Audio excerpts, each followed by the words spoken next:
Fala, povo de Deus, que Jesus te abençoe.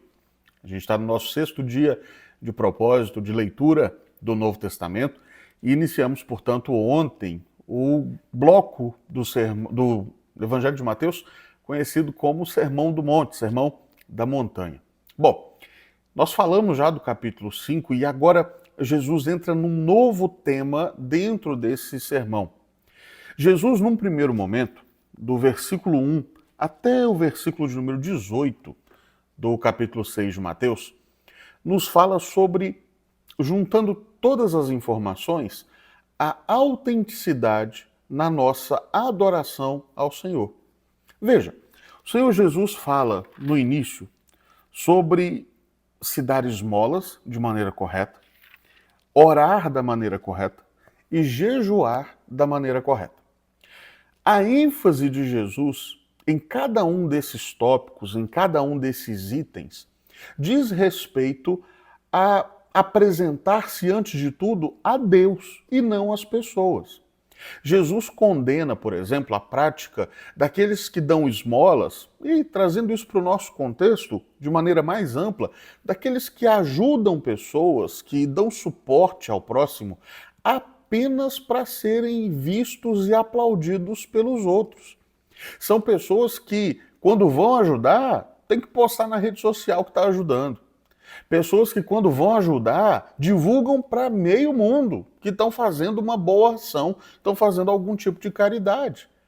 E Jesus condena essa prática, dizendo o seguinte: olha, se uma pessoa faz isso, ela faz com o fim de ser visto dos homens. E essa será a recompensa delas, ser visto, e nada mais. Jesus segue o mesmo raciocínio falando da oração. Jesus repreende aquelas pessoas que oram apenas com o propósito de serem vistas pelas outras pessoas. Pessoas que oram apenas para que a sua oração seja um discurso bonito diante dos outros.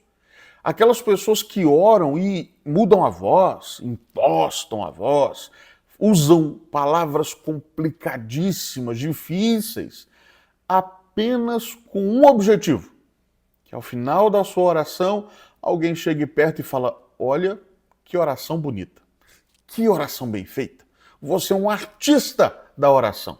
Jesus condena essa prática. Jesus fala: olha, vai para o seu quarto, fecha a porta, ora a seu pai em secreto e seu pai em secreto vai te recompensar. Veja, Jesus não está condenando a oração pública. Em outros momentos no Novo Testamento, nós vamos perceber que a oração pública é algo muito natural para o povo de Deus. A condenação de Jesus é a oração pública com a finalidade de ser visto pelos homens, com o propósito de aparecer. Jesus segue o raciocínio e fala do jejum. E fala: olha, quando você for jejuar, não fica estragado na sua face. Não fica desfigurado para parecer que você está doente. Quando você vai jejuar, vai lá, lava o rosto, unge a cabeça. No nosso contexto, se apruma, se arruma. Vai jejuar? Então se apresente bem. Se apresente com a cara boa, corado, bonito. Se apresente saudável para as pessoas. E não com cara de alguém que está desfalecendo.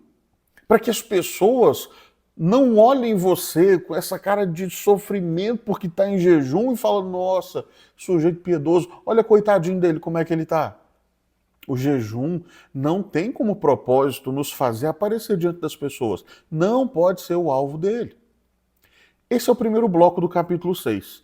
Jesus nos trazendo a realidade da vida autêntica de adoração. Devemos ser adoradores que buscam ao Senhor antes de qualquer coisa. Devemos ser adoradores que adoram a Deus e, portanto, não podemos ser atores da fé. Não podemos ser aqueles que estão numa contínua atuação. Nós precisamos nos apresentar a Deus como adoradores. A sequência do capítulo 6, do versículo 19, até o final, até o versículo 34, trata de um mesmo tema também. Agora Jesus está falando da relação do homem, da relação do ser humano com as riquezas. A primeira ênfase de Jesus é: preocupem-se com riquezas no céu. Ocupem-se em buscar e acumular tesouros no céu. Por que Jesus fala isso? É problema ser rico nesse mundo? Não, não é problema. É problema a gente querer melhorar a vida? É problema a gente querer uma casa melhor, um carro mais novo? Não, não é problema. O problema é quando a nossa vida gira em torno disso. O problema é quando isso se torna a maior busca do nosso coração e nós deixamos as coisas de Deus de lado. Nós deixamos a busca espiritual de lado. Porque a perseguição pelas riquezas de maneira desenfreada, enlouquecida, ofusca mesmo a nossa visão da vida. Nós não conseguimos enxergar a vida como deveríamos enxergar. Por isso, logo a seguir, Jesus fala que os olhos são a lâmpada do corpo e emenda: se porém os teus olhos forem maus, todo o seu corpo estará em trevas. Mas se os teus olhos forem bons, é o que ele diz antes, o seu corpo inteiro será luminoso. Como a maneira que você enxerga a vida é? Você enxerga a vida apenas pela lente de buscar as riquezas desenfreadamente, ou você enxerga a vida pelas lentes do Senhor, buscando ao Senhor em primeiro lugar? E Jesus segue. Jesus fala que ninguém pode servir a dois senhores. Perceba que está tudo no mesmo tema, porque Jesus fala que um desses senhores é a riqueza, o dinheiro, e o outro é o Senhor Deus. E não dá para ser servo de um e de outro. Não dá para que você se submeta à vontade de Deus e ao desejo, aos mandamentos, aos imperativos do dinheiro. E Jesus conclui trazendo uma reflexão maior sobre as preocupações excessivas da vida.